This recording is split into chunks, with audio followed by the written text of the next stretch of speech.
कहानी के शुरू में हम एक आदमी रेडी को देखते हैं जो किसी बंजर प्लेनेट यानी सैयारे पर फंस गया था। उसका एक पाँव भी बहुत जख्मी था, इसी वजह से वो रेंग रेंग कर चल रहा था। यहाँ पर खतरनाक एलियंस थे जो दिखने में किसी भेड़िए की तरह लग रहे थे। वो अचानक से रेडिक पर हमला करने लगते हैं। वो भागकर सभी रेडिक की तरफ आ रहे थे। वो अपनी जान बचाने के लिए एक पानी के गड्ढे में छुप जाता है। उसने अपना सांस बंद किया हुआ था। वो उनके जाने का इंतजार कर रहा था। जब वो चले जाते हैं तो वो पानी से बाहर आता है, पर तभी वहाँ पर उनमें से एक भेड़िया उस पर हमला कर देता है जो वहीं पर था। रेडिक अपनी जान बचाने के लिए एक मेटल का टुकड़ा दूर फेंकता है जिसको वो भेड़िया लेने उसकी तरफ भागता है। इसके बाद रेडिक एक गार में जाता है जहाँ पर वो थोड़ा आराम करता है और अपने जख्म के बारे में सोचता है कि उसे क्या करना चाहिए। वहीं गार में एक तालाब भी था जहाँ पर फिर से वही भेड़िया आ गया था। वो भेड़िया वहाँ पर पानी पीने आया था। उसी तालाब में बहुत से खतरनाक जहरीले क्रिएचर्स भी थे जो दिखने में सांप की तरह थे। वो वहाँ पर भेड़िए को मार देते हैं। रेडिक भी वहीं पर छुपा ये सब देख रहा था। उसे भी आगे का रास्ता इसी तालाब को पार करके तय करना था, इसीलिए जब वो चुपके चुपके वहाँ से जाने लगता है तो पानी में रहने वाले क्रिएचर ने उसे देख लिया था।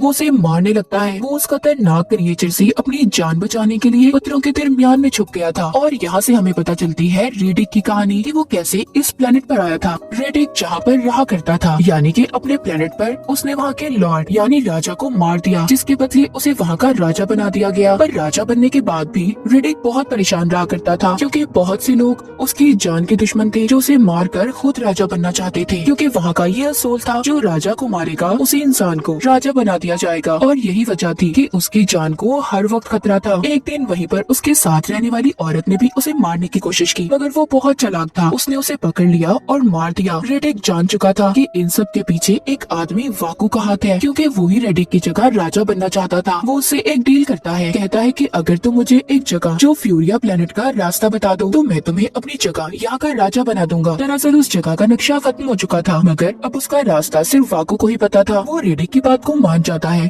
और अपने कुछ खास लोगों के साथ रेडिक को फ्यूरिया प्लेनेट भेज देता है। मगर जब वो वहाँ पर पहुँचता है तो उसे कुछ वक्त के बाद पता चलता है कि ये तो फ्यूरिया प्लेनेट है ही नहीं, बल्कि एक बंजर प्लेनेट है जहाँ पर किसी इंसान का कोई नामो निशान नहीं। वो समझ गया था कि ये सिर्फ वाकू की एक चाल थी। उसने यहाँ पर अपने साथियों को रेडिक को खत्म करने भेजा था। सभी साथी उस पर हमला कर देते हैं। वो भी उनसे लड़ रहा था और लड़ते लड़ते पहाड़ से नीचे गिर जाता है। अब वाकू के सभी साथी ये समझते हैं कि रेडिक मर गया, जिसके बाद वो सभी उस प्लेनेट से निकल जाते हैं। तो ये थी कहानी रेडिक की कि वो कैसे इस प्लेनेट पर आया। फिर हम रेडिक को देखते हैं जो अभी भी इसी प्लेनेट पर था। वो यहाँ पर पीने के लिए तालाब का पानी और खाने के लिए मछलियाँ पकड़ा करता था। उसे यहाँ पर नहीं रहना था, इसीलिए उसे बढ़ते रहना होगा। उसने अपने साथ भेड़िए के एक बच्चे को भी रख लिया था ताकि उसे पालकर वो अपना पालतू जानवर बना सके जो उसके काम भी आएगा, क्योंकि उसे एक साथी चाहिए था। अब वो थोड़ा थोड़ा करके जहरीली क्रिएचर्स का जहर अपने अंदर भी डालता है और उस भेड़िए के अंदर भी डालता है ताकि वो इस जहर से इम्यून हो सके। मतलब अगर क्रिएचर उस पर हमला करे तो उस पर इस जहर का कोई असर न हो, उसके जानवर पर भी कोई असर न हो। अब रेडिक उसी तालाब में जाता है जहाँ पर क्रिएचर्स थे। वो सबको एक एक करके मार देता है और फिर अपने भेड़िए को लेकर वहाँ से चला जाता है। जिसके बाद अब हम कुछ वक्त के बाद का सीन देखते हैं जहाँ पर रेडिक का भेड़िया अब बड़ा हो गया था। एक दिन उसका भेड़िया उसे एक बॉल की तरह कोई चीज लाकर देता है। रेडिक उसे देखकर समझ गया था कि यहाँ पर इंसान भी है। जब वो उसी रास्ते पर आगे जाता है तो वहाँ पर उसे इंसानों का बनाया हुआ एक स्पेस स्टेशन दिखाई देता है। जब वो अंदर जाकर देखता है तो वहाँ पर कोई इंसान नहीं था, पर उसे खाने का कुछ सामान मिलता है और साथ ही उसे एक आर्टिकल मिलता है जिसमें रेडिक के बारे में ही लिखा हुआ था। उसमें लिखा था कि जो भी इंसान रेडिक का कटा हुआ सर लेकर आएगा उसे बहुत बड़ा इनाम दिया जाएगा। जिसके बाद वो स्पेस स्टेशन से बाहर आता है तो देखता है बाहर काले बादल थे, बारिश होने वाली थी जो उनके लिए एक बुरी खबर थी। अब वो दोबारा से अंदर आकर स्पेस स्टेशन की मशीन को ऑन करता है और खुद को स्कैन करके मशीन के जरिए पूरी यूनिवर्स दुनिया के प्लैनेट्स पर मैसेज पहुंचाता है कि वो यहाँ पर है, ताकि सबको खबर हो जाए कि रेडिक यहाँ पर है। क्योंकि वो जानता था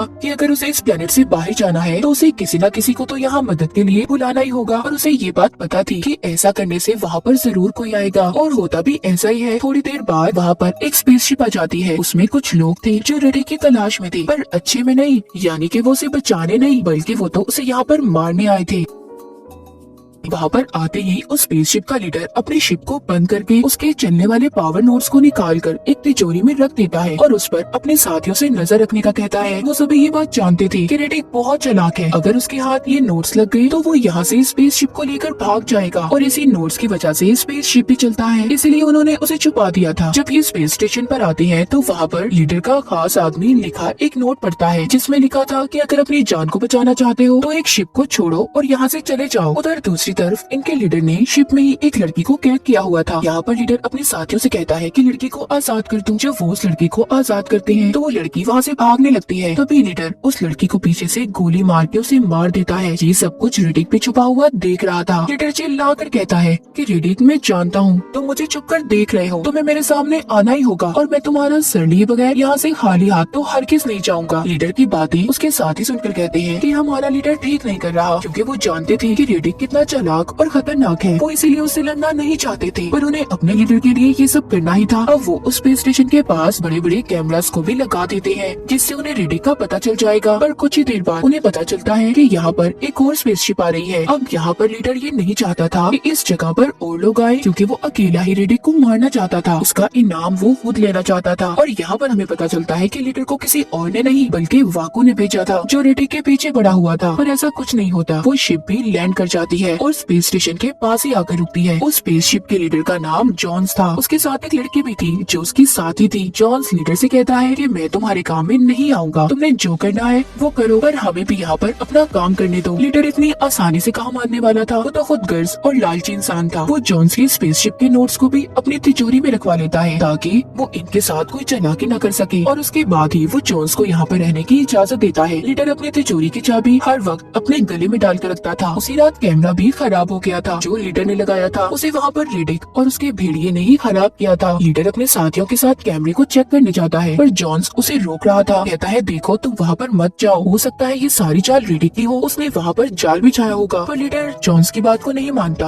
और चला जाता है। वहाँ पर जाते ही लीडर का एक साथी जाल में फंसकर मर जाता है और दूसरा साथी भी। तभी लीडर देखता है कि उसके तीसरे साथी को भी रेडिक खींचकर अंधेरे में ले जा रहा था। ये सब देखकर लीडर काफी परेशान हो गया था। उधर जॉन्स को भी ये सब पता था, लेकिन जैसे उसने लीडर से वादा किया था कि वो उसके काम में नहीं आएगा, वो ऐसा ही कर रहा था। मगर अब लीडर खुद जॉन्स के पास आता है और मदद मांगता है, पर आकर वो उसके साथी के साथ बदतमीजी भी करता है, जिसके बदले में उसके साथी लीडर को एक मुक्का मारती है। जॉन्स कहता है, ठीक है, मैं तुम्हारी मदद करने के लिए तैयार हूँ, पर तुम्हें सिर्फ एक दिन के लिए मुझे रेडिक को देना होगा, फिर चाहे तुम उसके साथ जो मर्जी करना। इससे ये बात तो साफ थी, ये जॉन्स का एक अलग ही मकसद था, रेडिक को पकड़ने का। इसके बाद अब जॉन सबसे पहले रेडिक के भेड़िए पर शूट करके एक ट्रैकिंग डिवाइस लगा देता है, क्योंकि ये जानते थे कि वो भेड़िया रेडिक के पास ही जाएगा। अब ये उसका पीछा करते रेडिक तक पहुंच जाते हैं, जो एक गार में था। वहाँ पर ये देखते हैं कि उसने लीडर के आदमी की लाश को लटकाया हुआ था। वो सिर्फ इनका ध्यान भटकाना चाहता था और ये बात जॉन्स को भी समझ आ गई थी। ये लोग तो यहाँ पर थे, तो रेडिक उधर स्पेस स्टेशन पर पहुँच गया था। अब ये जल्दी से उधर जाते हैं, पर वहाँ पर भी इन्हें रेडिक नहीं मिलता। वो समझ रहे थे कि जिस तिजोरी में इन्होंने पावर नोट्स को रखा है वो उसने चुरा लिए होंगे, पर लीडर ये बात मानने के लिए तैयार ही नहीं था। वो कहता है कि सारा वक्त चाबी मेरे गले में थी, तो ऐसा कैसे हो सकता है। अब ये डरते डरते तिजोरी को खोलकर चेक करता है, पर साथ ही साथ इन्हें ये भी लग रहा था कि शायद उसमें रेडिक बॉम्ब छोड़ कर गया हो। मगर जब लीडर तिजोरी को खोलता है तो उसमें सभी पावर नोट्स थे, लेकिन इस बार ये उसे खुला ही छोड़ जाते हैं और ऊपर से रेडिक आकर उन्हें चुराकर जमीन के नीचे छुपा देता है।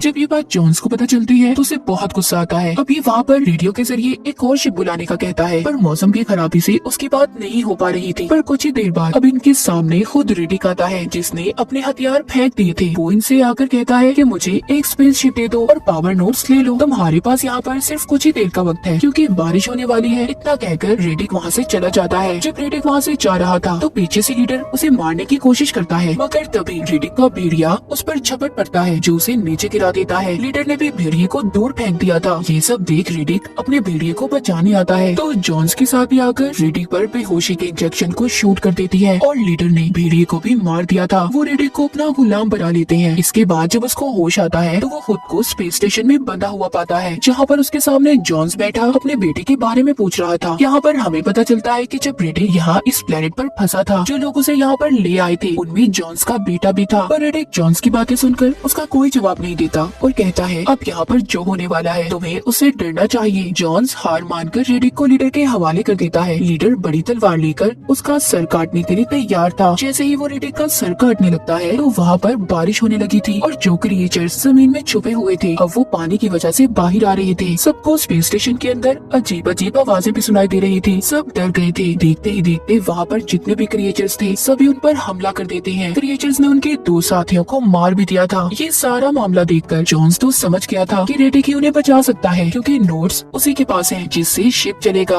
वो रेडिक को खोलने वाला था, पर तभी उधर लीडर आ जाता है जो उसे मना कर रहा था। लेकिन इतनी देर में जॉन्स ने उसके पाँव की एक जंजीर को खोल दिया था। तभी रेडिक उसका इस्तेमाल करके लीडर को मार देता है और जॉन से डील करता है कि मैं तुम्हें नोट्स दे दूंगा, पर बदले में तुम्हें मुझे एक शिप देना होगा। जॉन्स ने भी उसकी सारी बातों को मान लिया था। अब वो दोनों बाइक लेकर उस जगह पर जाते हैं जहाँ पर रेडिक ने नोट्स को छुपाया था, पर रास्ते में जॉन्स की बाइक खराब हो जाती है। अब वो रेडिक के साथ ही बैठ जाता है। ये दोनों उस जगह पर पहुँच गए थे जहाँ पर पावर नोट्स थे। रेडिक उनको निकालते हुए कहता है, जॉन्स, मैंने तुम्हारे बेटे को नहीं मारा, बल्कि वो तो अपनी जान बचाने के पीछे न जाने कितने लोगों की जान लेना चाहता था। वो खुद मरा है, उसे किसी ने नहीं मारा। ये बातें वो कर ही रहे थे, पर अचानक से यहाँ पर लीडर का साथी इन पर हमला कर देता है। रेडिक ने उस आदमी को मार दिया था, पर उस साथी ने इनकी बाइक को भी खराब कर दिया था। अब इन्हें पैदल सफर कर स्पेस स्टेशन तक जाना था, जिसके बाद वहाँ पर बहुत से क्रिएचर्स भी आ गए थे जो इन पर हमला कर देते हैं। उन क्रिएचर्स ने रेडिक पर हमला करके उसे जख्मी कर दिया था, इसीलिए जॉन्स उससे पावर नोट्स लेकर अकेला ही चला जाता है। रेडिक वहाँ पर अपने जख्म पर मिट्टी लगाकर खड़ा हो गया था और अकेले ही वहाँ पर उन क्रिएचर्स का मुकाबला करता है। लेकिन वहाँ पर बहुत बड़ा क्रिएचर रेडिक को मारने ही वाला था, पर तभी वहाँ पर शिप आ जाता है जो वहाँ क्रिएचर्स पर हमला करने लगता है। और ये हमला जॉन्स ही कर रहा था, जो वहाँ पर वादे के मुताबिक शिप को ले आया था। उसने रेडिक की जान बचा ली थी और उसको वो शिप भी दे देता है। रेडिक अब अपने प्लेनेट पर वापस आ गया था। सबसे पहले वो वाकू के उस आदमी को पकड़ता है जो उसे इस प्लेनेट पर लाया था। वो उसके सर पर गन रखकर वाकू के बारे में पूछता है, क्योंकि रेडिक अब बस उसे मारना चाहता था,